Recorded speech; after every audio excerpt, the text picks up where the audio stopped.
Баршаңызға сәлем. Адамнан сыбайлас жемқорлық қылмыс жасаған туралы мәлімет басқаша антикоррупциялық справка деп те атаймыз. Көбінесе жұмыс орнынан сұрайтын. Соны сіздерге қалай алғанымды eGov Mobile қосымшасы арқылы көрсететін боламын.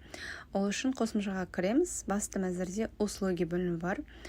Оның ішінде төмен қарай түссеңіздер трудоустройство деп тұрады. Соңында сол бөлімге кіреміз. Одан кейін үшінші жолда выдача сведений о совершении лицом коррупционного преступления. Осы батырманы басамыз. Авторизация. Бір ескеретін жайт, егерде бұл қосымшада тіркелмеген болсаңыздар, тіркеліп алыңыздар. Оны мен өзімнің керегін алып парақшамда салған болатын, осыға дейін қарап алсаңыздар болады. Жүктелуде сұранысымыз. Жүктелгеннен кейін бізде осындай бет пайда болады. Яғни аты жөнімді жазылған. Перейти к подписанию батырмасын басамыз. Одан кейін бұл сұранысымызға қол қоямыз. Ары қарай.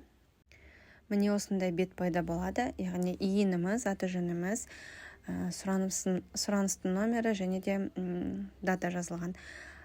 Одан кейін, яғни бұл сұранысымыз жіберілді деген сөз.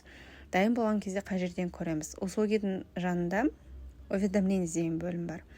Сол бөлімге кірсек, міне бізде соңғы жіберген сұранысымыз отправлено деп сармен жанып тұр. Ішіне кіріп қарасақ болады. Кіріп қараған кезде мінеки бізде история изменения статуса заявки деген жерге кірсек, жіберген уақытымыз жазылған. Енді бұл қанша уақытта дайын болады? Кемінде 5-10 минутта, болмаса 5 жұмыс күн ішінде бізде анықтамамыз дайын болу керек. Дайын болған кезде қайтадан қосымшаға кіреміз. Уведомление бөлімінде жаңағы соңғы жіберген міне біздің сұранысымызда дайын болғаны туралы ақпарат келіп тұр, яғни жасылмен завершено жазылып тұр. Уақытын көретін болсақ, мінеки бір жұмыс күн ішінде менде дайын болды. Бұл жаңағы документті біз мына жақта көрініп тұр.